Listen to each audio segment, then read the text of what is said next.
Au début du XXe siècle, on fêtait Noël en Russie comme partout en Europe, avec cette différence qu'on y suivait le calendrier julien, c'est-à-dire en décalage de 13 jours avec le nôtre.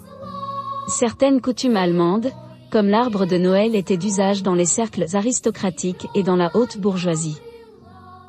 La révolution bolchevique a voulu gommer toute référence religieuse et pour envoyer Noël aux oubliettes, a mis en avant la fête du Nouvel An.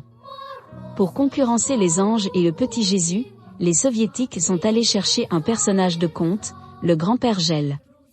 Il ne s'agit pas à proprement parler d'une ancienne divinité mais d'une personnification du gel et de l'hiver.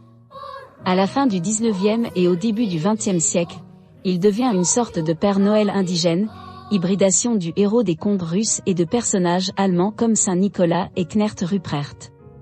Il est alors associé aux cadeaux et aux sapins.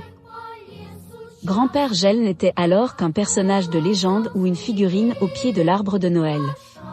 D'abord rejeté par les révolutionnaires, puisqu'associé à Noël, il est remis à l'honneur quand le pouvoir soviétique institue les festivités de fin d'année. On lui fabrique alors un passé mythique d'anciennes divinités slaves, d'esprit du sapin, et fait endosser son rôle par un figurant. Died Moroz, le grand-père Gel, est un vieillard à la longue barbe blanche, vêtu d'un long manteau souvent bleu, parfois blanc ou rouge, et d'une toque. Il tient un bâton ouvragé à la main. Il attend les enfants près du sapin, dans un espace dédié, le soir du 31 décembre. Les bambins viennent le voir en groupe, lui récitent un poème, chantent une chanson ou effectuent une petite danse.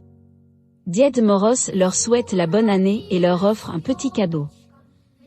Contrairement au Père Noël, il ne conduit pas un attelage de rennes, mais une troïka, un traîneau tiré par 3 magnifiques chevaux blancs.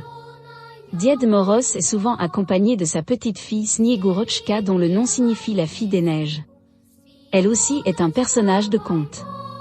Les histoires racontent qu'elle est faite de neige et qu'elle fond au printemps ou lorsqu'elle tombe amoureuse.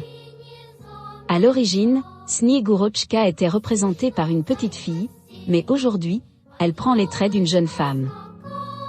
Même si la liberté de culte est revenue avec la chute de l'URSS, il y a une trentaine d'années, la coutume de fêter le Nouvel An avec ces 2 personnages est restée ancrée en Russie.